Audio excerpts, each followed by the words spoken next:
मित्रांनो, फ्रॉड म्हणलं की आज तुम्ही कोणालाही फोन केला की पहिली एक क्लिप लागते, ती लगेच लक्षात येते आणि हा रोज कानावर पडणारा शब्द आहे। आणि ॲक्च्युली लोकांनी फ्रॉडपासून वाचावं आणि सेफ राहावं म्हणून लोक जास्तीत जास्त पैसा बँकेत ठेवतात आणि OTP कोणाला शेअर नाहीत करत। परंतु आज एक मोठा फ्रॉड झालेला आहे आणि तेही 2 बँकांमध्ये, ते पण देशातल्या 2 मोठ्या बँकांमध्ये। आणि याच्यामध्ये एक बँक आहे आपल्या भारत सरकारची बँक, जिचं नाव आहे PNB, सोबत एक फ्रॉड झालेला आहे।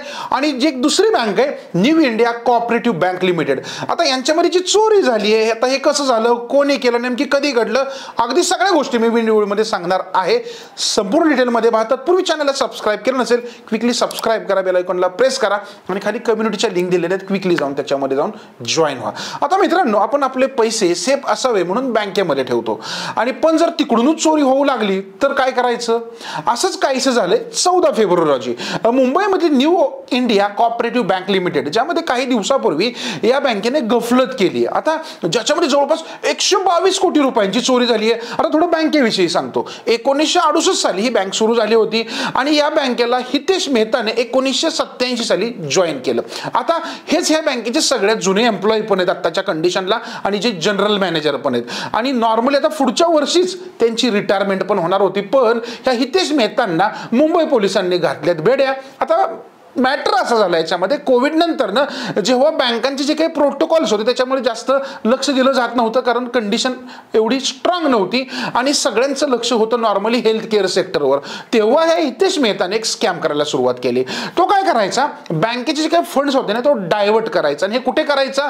रिअल इस्टेटमध्ये, शेअर मार्केटमध्ये, ट्रेडिंगसाठी इन्व्हेस्टमेंट करायला हे पैसे त्याने वापरायला सुरुवात केली। पण इतके दिवस कोणाला याचा मागमूस लागला नाही, कारण तो सगळं बॅलन्स शीट वगैरे मॅनेज करत होता। परंतु झालं काय, रिसेंटली RBI कडून बँकेचं ऑडिट झालं, जे नॉर्मलची प्रोसेस असते त्याच्यामध्ये। त्यांनी जेव्हा चेक केलं तेव्हा त्यांना कळलं की अरे ह्या बँकेच्या बुकमधून 112 कोटी रुपये तर गायब आहेत। तेव्हा त्यांनी थोडी विचारपूस केली जे अधिकारी होती त्यांना, परंतु साहजिक आहे त्यांनी दाखवला अंगठा, ते म्हटले आम्हाला काहीच माहित नाही याच्यामध्ये। त्यांनी समाधानकारक उत्तरच दिली नाही त्याच्यामध्ये। मग त्यांना वाटलं चला एका ब्रँचमध्ये घोळ आहे, दुसरी ब्रँच ह्या बँकेची गोरेगावमध्ये पण एक ब्रँच आहे। अरे त्यांना असं कळलं की इकडे पण 10 कोटी रुपये गायब केलेले आहेत। मग हे झालं 122 कोटी रुपयांचं प्रकरण आणि ही बातमी त्या CEOला अर्थात हितेश मेहताला कळली। अर्थात तो बँकेचा आता जनरल मॅनेजर आहे।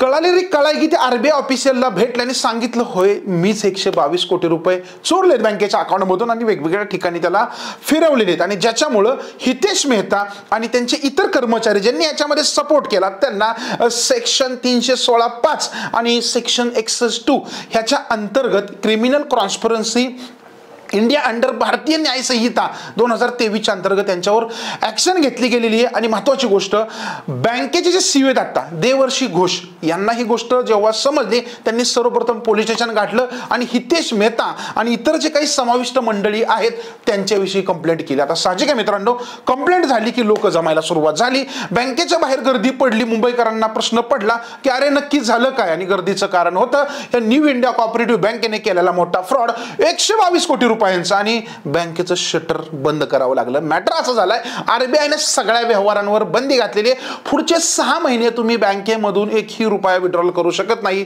मित्रांनो, आणि बँक इथून पुढे कुठलंही कर्ज देणार नाही RBIच्या पुढच्या ऍक्शन पर्यंत। कित्येक सामान्य लोकांचे पैसे अडकून बसलेत। आता हा झाला एक फ्रॉड। दुसरा फ्रॉड तर अजून डेंजर आहे, PNB सगळ्यांनाच माहिती, अर्थात पंजाब नॅशनल बँक। आता याच्यामध्ये फ्रॉड कसा झालाय, याच्या आधी ऑलरेडी तुम्हाला माहिती आहे नीरव मोदी नाव ऐकलं असेल, जो बँकेमध्ये 11,400 कोटी रुपयांचा एक मोठा फ्रॉड केला होता। असाच फ्रॉड मेहुल चोक्सीने पण केला होता, जवळपास 13,000 कोटी रुपयांचा होता याच्यामध्ये। आणि तिसरा फ्रॉड पण ह्या पंजाब नॅशनल बँकेमध्ये झालेला आहे। मग आता हा फ्रॉड जो समोर आला याच्यामध्ये तो जवळपास अजून तरी 270.57 म्हणजे जवळपास 271 कोटींच्या आसपास आहे। पण हा झाला कसा, तर हा एक लोनचा फ्रॉड आहे आधीच्या प्रमाणेच। ओके, झालाय कुठे डिटेलमध्ये सांगतो। ओके मित्रांनो, हा झालाय फ्रॉड ओडिसामध्ये कंपनी आहे जिचं नाव आहे गुप्ता पॉवर इन्फ्रास्ट्रक्चर लिमिटेड। ह्या त्याने काय केलं, ह्या बँकेकडून लोन घेतलं बँकेच्या भुवनेश्वरच्या स्टेट स्क्वेअर ब्रँच मधून। ओके, भुवनेश्वर मधून हे लोन घेतलं आणि त्या बँकेला RBI ने आता त्या बँकेने RBI ला नॉर्मली याची माहिती दिलेली, कारण त्यांना कळलं ह्याने लोन तर घेतलेले पण खोटी माहिती दिली आणि आता हा काय पैसे भरत नाही। परंतु मित्रांनो, अशामुळे काय होतंय, अशामुळे ह्या फ्रॉड्समुळे बँकांना खूप मोठ्या प्रमाणामध्ये लॉस सहन करावे लागतात. मागील काही वर्षापासून बँकिंग सेक्टरमधले फ्रॉड भयानक वाढलेले आहेत आपल्याला. आणि जर पाहायला गेलं तर जवळपास 18,461 बँकिंग फ्रॉड आतापर्यंत झालेले आहेत, ज्याच्यामध्ये जवळपास 21,367 कोटी रुपयांचं जवळपास काय झालेलं आहे, नुकसान झालेले सर्वसामान्य लोकांचं.